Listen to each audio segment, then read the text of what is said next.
जी हाँ, अगर आप भी चाहते हैं बीरपुर म्यूजिक यूट्यूब चैनल से जुड़े तो लाल बटन दबा के चैनल को सब्सक्राइब करें और साथ में बेल आइकन प्रेस जरूर करें। शंकर भगवान की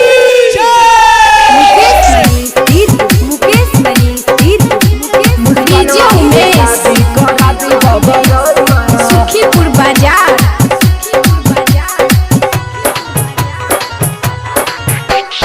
गणेश दीवाना गौतम कावर लको जाऊंगा, गणेश दीवाना गौतम कावर लको जाऊंगा। मुस्कानवा से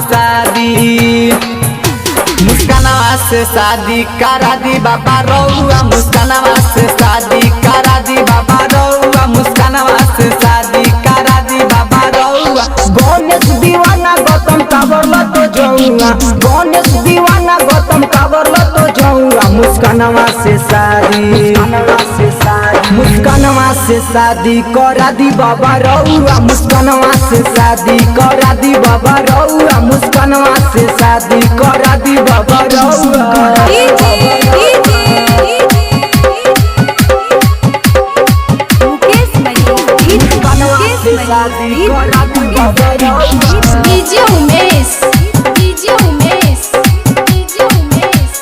सुखीपुर बाजार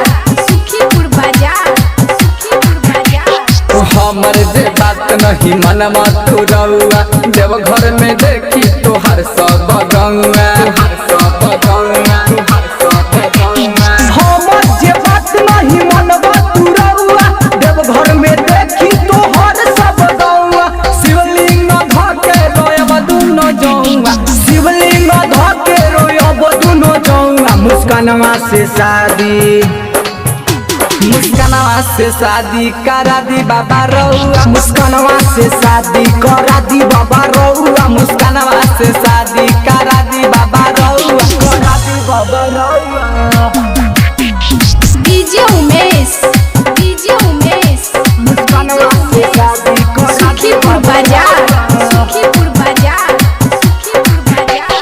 रघुआ के लवर से शादी भेलै सेट हो, हमके तू कबले करई बाबा बेट हो।